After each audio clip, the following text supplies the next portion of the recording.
Here we are with Dr. Robert Swartz. Hello. How are you? We'd like to interview you about the Icot. You've worked with the Icot for several years. Could you explain what the idea of the Icot is? Yes, I'll be more than happy to, because indeed I have been involved since the second Icot, which was way back in the 1980s. And even at that time, I could see the great potential of this conference. Because while there are other conferences about thinking in cognitive psychology, etc., about the technical work that's been done about the brain and about thinking, this was a different conference. This was a conference that focused on thinking and its use by people in their lives, not just in ordinary, everyday affairs, but in their professions, in businesses, in the athletics that they engage in the development of art.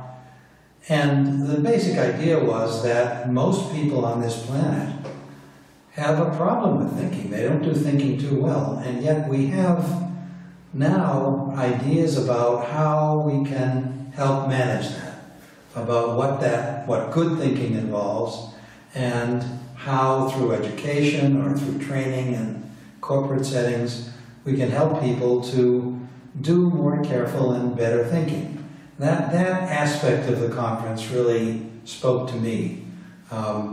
So that's what the conference is intended for. It's not a conference that takes place in one spot every year. It happens maybe every other year, and that's enough time for the organizers to organize it. There are different organizers. They're selected by a standing committee, and they apply from different parts of the world.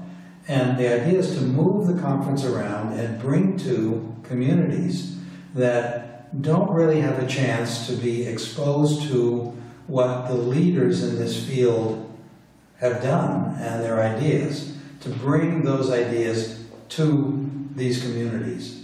And I mean, it's very interesting because the conference has had a major impact on a lot of countries. I remember the Singapore conference in 1997. There, the Prime Minister of Singapore was invited to give one of the keynote addresses to open the conference. And he said, for the first time in Singapore, he said, this conference has stimulated us to realize that this country needs to become a thinking country, and all schools need to become thinking schools. And that comment brought about tremendous change in Singapore in their attitude towards what they do in their lives, towards thinking, and especially in education. That's the power of this conference. You'll be one of the keynote speakers. What will you talk about to the participants? Well, I am going to say something like what I just said in general, but I've been involved in a project in education in which we have tried to help teachers to turn learning around by infusing instruction in thinking skills and thinking strategies and thinking skills that lead to better thinking in a way that helps students to use those to think about the content they're learning. So it sort of liberates students and teachers from a reliance on the use of memory as the primary vehicle for learning and on rote learning, and gives the students a chance to do deeper explorations of what's in the curriculum. And what I've seen is a real liberation of the students who get a chance to do more active learning, to explore things in deeper and richer ways. And it isn't just the work that I've done, but most of the people in this field are aiming at the same thing. So in my presentation, I'm going to be talking about the schools that I've worked with and what they've done to realize the goals of this conference. In your opinion, what can Icot offer to the education, business, arts and sports communities? Well, that's a good question. It's an important question because, you know, we tend to focus on education, and that's tremendously important.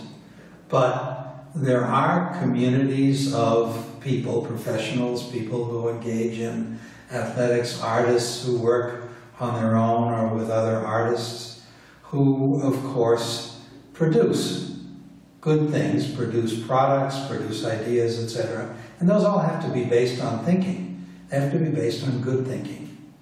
And that's the basic idea, because at this conference we have always made sure that it isn't just an education conference, that there are strands and components that speak to those different communities and can show them what others have done to really enhance the thinking and the effectiveness of the work that they do. And interestingly enough, think about sports, athletics.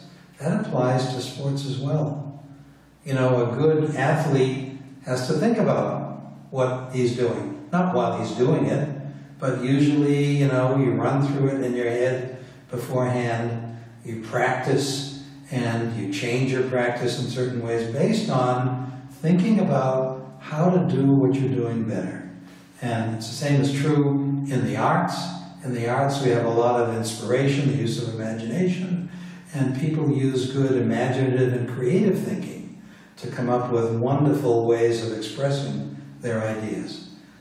So it's that kind of focus that this conference tries to bring into the different communities in which it takes place, so that people, not just from education, can benefit from it. Is there anything else that you would like to say to the people who are watching this video? Well, of course, because, there's the conference and there are the different strands and focal points of the conference. But I often think about our daily lives, outside of our professional work, our lives in our families and with our friends, etc., and how important it is in our daily lives to be sensitive, to exercise good thinking when we have to make decisions about what we're going to do with our friends, about what we do in our families, etc.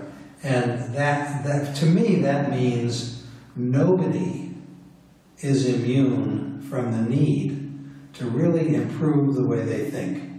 And a conference like this can bring wonderful ideas that we can use and that we can help our students use and we can use in our families to improve the thinking we do and the kind of communication we have with other people that also needs to be based on good thinking and not, this is your idea and I have my idea and we'll never get together and meet. We want people who can think together. We want to create thinking communities. We want to create a thinking world. And we know that that's something that can't be accomplished overnight, in 1 year, in 5 years, in 10 years. And I really love this conference as a way of planting the seeds to change the world we live in and make it a more thoughtful place. Thank you, Dr. Swartz. Oh, you're welcome. I'm delighted to have had this opportunity.